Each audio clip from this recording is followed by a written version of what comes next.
আসসালামু আলাইকুম। কেমন আছেন সবাই? নিশ্চয়ই ভালো আছেন। তো বরাবরের মতো আজকে রান্নার একটা ভিডিও নিয়ে আসলাম।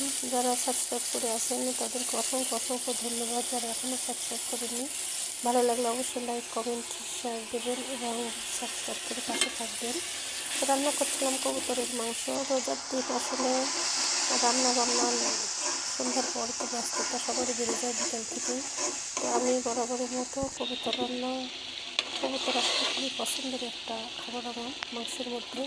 তো রান্না করার জন্য মাংস বরাবরের মতো যেভাবে কষিয়ে নিতে হয় সেভাবেই কষিয়ে নিচ্ছিলাম মশলা, তারপরে মাংসটা দিয়ে দিলাম। তো কে কোথা থেকে আমার ভিডিওটি দেখছেন অবশ্যই কমেন্টে জানাবেন।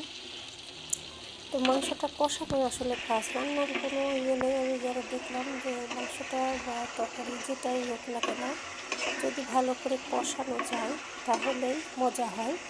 আর পরিমাণ মতো তো সব কিছু থাকতে হবে। এটা নতুনদের জন্য শেখার, পুরাতন যারা পেশা আছে অনেক ভালো ভালো রাঁধুনি আছেন যারা খুব সুন্দর পরিপাটি করে রান্না করেন।